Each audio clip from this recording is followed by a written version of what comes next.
I'm doing a series on what is the best beginner sim racing game, and I wanted to start with Project Cars 2 because I actually think it is one of the best sim racing games for beginners if you can get your hands on it.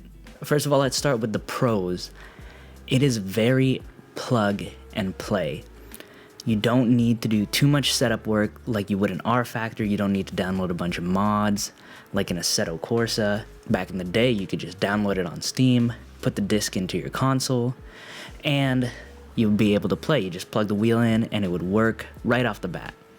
And so for that, for a sim racer just starting out, you don't want a huge, complicated barrier of entry because that would just be discouraging. The more frustrated you get with a hobby you're starting out with, the more likely you are to not continue that hobby. And what's even nicer about it is that it comes with a really engaging spotter. Most games people tell you you have to download Crew Chief, but this one already comes with a Crew Chief built in, and it's really engaging, good voice acting with it, and it also has a great feature where it helps you learn how to set up a car. It'll say, is your car loose turning into the corner? Yeah, well, here's what you can do to adjust it. So that is also another great beginner-friendly feature. What's also nice about it is that it is very easy to run on any computer because I think the game is, 7 years old now? Let me look it up. When did Project Cars 2 come out? Let's see what we got. The game came out in 2017. So it came out 7 years ago, and that means graphically it's not going to be pushing your computer too hard at all. And if you have all the way down to a PS4, you can get this game on console, and it's plug and play on console, which is so nice for a beginner. I know some people that really do want to play sim racing, and I tell them, hey, you have a PS4, get Project Cars 2, get a really cheap wheel, and just see if you like it. Oh, and you can even run it in VR very easily because it's old too, not to forget that. Another pro is the variety of cars and tracks, and this is so good for a beginner because you get to try out GT3s, vintage cars, Formula 1 cars, Indy cars. They even have a NASCAR Cup Series car in here, and you get to get a feel for which type of racing you like best. I know there's criticisms about the handling, but you still get the type of racing. If you like endurance, you'll realize that. If you like more American tracks, you'll realize that. Because you'll see the different games have different focuses. And with Project Cars 2, you can find out, oh, I really like driving long endurance prototype racing. And so, okay, that means I should probably get Le Mans Ultimate.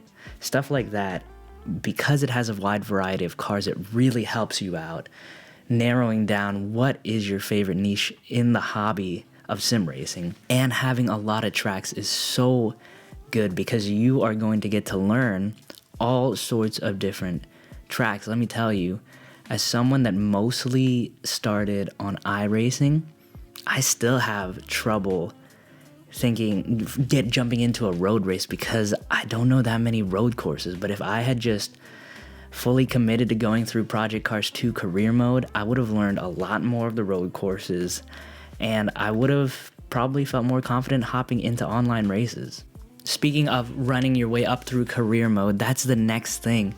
Having a career mode is probably the single best thing you can have for a newcomer because it gives a newcomer a journey to go on. You know, if you're playing Assetto Corsa, there is a career mode, but a lot of people don't do that. They just play with mods instead, try different car track combinations, and it's just not that's overwhelming for a newcomer.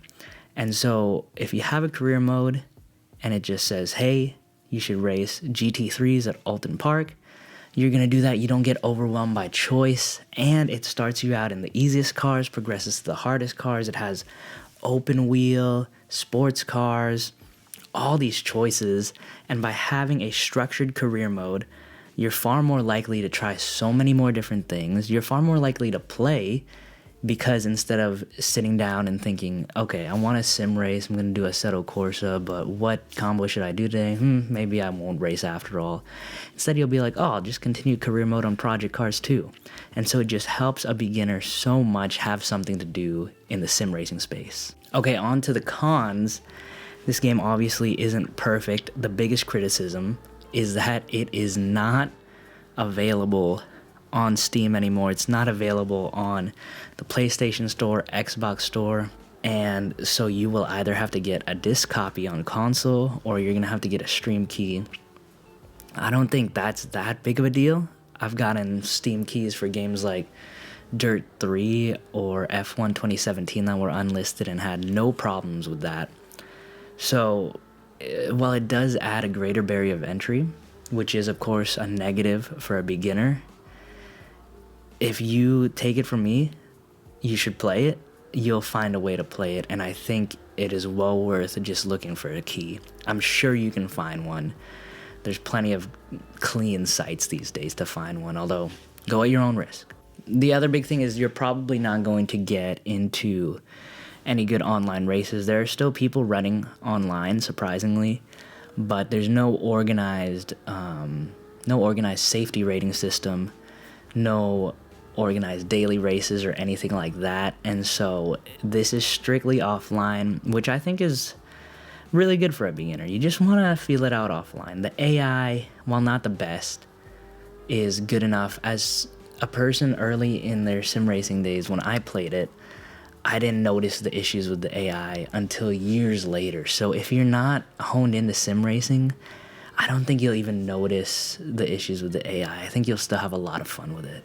Okay, and lastly, the biggest criticism that people have for this game is the handling. It does not handle that realistically, and so you learning to be fast in Project Cars 2, it probably won't help you be fast in any other game because you won't really learn all the fundamentals. It won't feel the same as any other game. And that is a big negative, but for everything else you get an easy plug-and-play sim racing experience where you can just get immersed into the racing world, feel like a racing driver. I think this is still such a great beginner game to convince someone to hop into the hobby, that after they finish Project Cars 2, then they'll go to a better handling sim, and that's where they'll learn more skills about handling. And so I think this is the game that helps you fall in love with sim racing, and then you pick up another sim racing game to teach you how to be fast at sim racing games. But this one makes you fall in love with it, and that's the biggest thing that a beginner needs. They need to fall in love with the hobby first. Of course, this series is continuing. I'm going to be analyzing games like Assetto Corsa, R-Factor, iRacing for what's best for the beginner. And so when those videos get done, you'll be able to click them on the screen. I'll see you at those videos.